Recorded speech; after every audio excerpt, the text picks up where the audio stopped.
Selamat malam dan salam sejahtera untuk kita semua.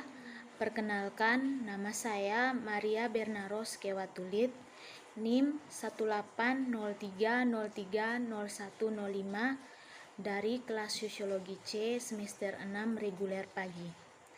Pada malam hari ini saya akan menyampaikan tugas review buku kelima dari mata kuliah Pendidikan Anti Korupsi.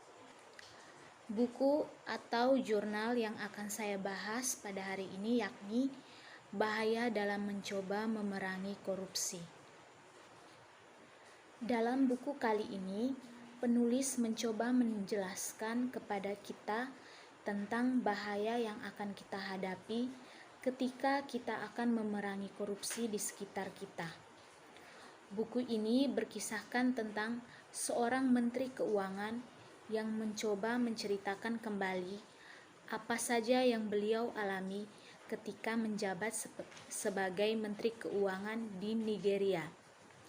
Selama 1,5 tahun, beliau menjadi sasaran tuduhan dan kebohongan di media, di internet, dan juga di dalam masyarakat.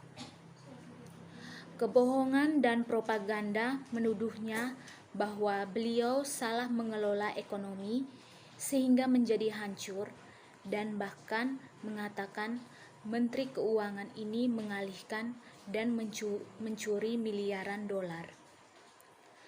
Alih-alih peristiwa-peristiwa setelah kepergian penulis dari kantor dengan pemerintahan Jonathan pada Mei 2015 membuat penulis menulis buku ini yang merupakan kisah yang lebih pribadi dari aspek penting pekerjaan penulis di pemerintahan dalam memerangi korupsi. Ada 3 alasan untuk ini. Yang pertama adalah memahami diri penulis sendiri dan banyak orang lain yang bertanya kepada penulis apa yang ada di balik serangan yang penulis derita setelah meninggalkan pemerintahan. Selama 1,5 tahun, penulis menjadi sasaran tuduhan yang merusak dan diberi kebohongan di media, di internet, dan dalam kampanye bisikan kejam di rumah. Kebohongan dan propaganda menuduh bahwa penulis salah mengelola ekonomi dan bahkan penulis mengalihkan dan mencuri miliaran dolar. Kedua, meskipun hampir setiap pemerintahan di Nigeria, termasuk pemerintahan Jonathan, telah dituduh melakukan korupsi, dan ada sejarah panjang tentang momok ini sebelum pemerintahan Jonathan. Sedikit yang diketahui tentang upaya yang dilakukan untuk memerangi korupsi. Buku ini mencoba menangkap sebagian dari cerita ini berdasarkan pengalaman penulis selama pemerintahan Jonathan. Ketiga, dalam beberapa tahun terakhir, ada begitu banyak cerita tentang korupsi sektor publik yang tersebar luas di seluruh dunia, dari Nigeria hingga Afrika Selatan, Brazil hingga Argentina dan Venezuela.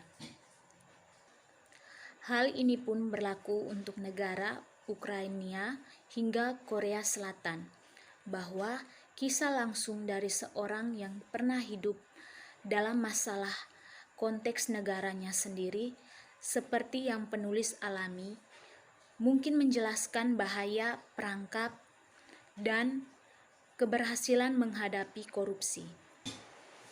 Korupsi yang dilawan oleh penulis yang dijelaskan secara rinci dalam buku ini mencakup keseluruhan dari korupsi besar atau korupsi politik hingga korupsi administratif seperti yang ditangkap dalam kerangka kerja. Korupsi besar yang dibahas dalam bab 3 dan 5 buku ini adalah transfer sumber daya publik berskala besar untuk kepentingan pribadi. Korupsi politik dalam bab 4 adalah pengaruh menjajakan alokasi sumber daya dan proyek yang menguntungkan pembuat keputusan, teman atau kenalan, dan mengarahkan sumber daya ke proyek khusus, serta informasi-informasi istimewa dan korupsi informasi istimewa dan juga korupsi dalam laporan dalam bab 6 adalah penyelewengan dan pencarian dana publik, penipuan, pemborosan, dan peninggalan. Nigeria adalah salah satu negara yang paling menarik di dunia. Kadang penuh dengan energi, kadang juga kacau, dan orang-orangnya sangat mempunyai kemampuan berwirausaha. Wanita di Nigeria sangat giat. Tindakan sebagian kecil penduduk Nigeria telah memberi nama buruk negara itu yang terkait dengan korupsi, dan buku ini berbicara tentang itu.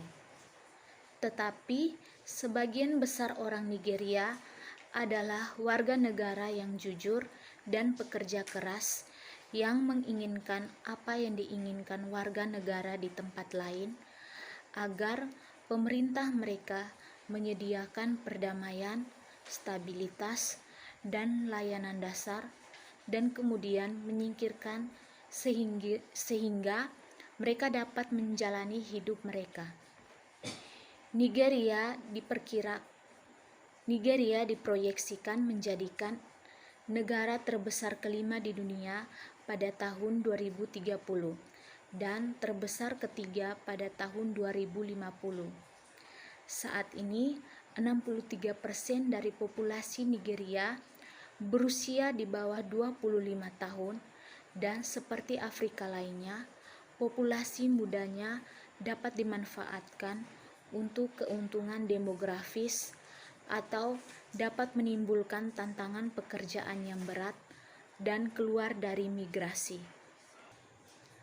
Kekayaan sumber daya alam Nigeria tidak melayani penduduknya sebagaimana mestinya, karena lembaga-lembaga utama tertentu tetap lemah atau tidak ada, dan segelintir elit penguasa kleptokratis telah mengabadikan dan memanfaatkan kekosongan ini.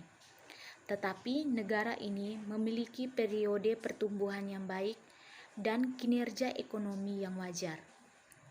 Dalam dekade dari 2005 hingga 2015, ekonomi tumbuh dengan kecepatan tinggi sebesar 6,5% per tahun, terutama disebabkan oleh 3 hal, yakni manajemen ekonomi makro yang baik, harga minyak yang tinggi, dan kinerja yang baik dari sektor non-minyak seperti pertanian, manufaktur, telekomunikasi, dan jasa lainnya.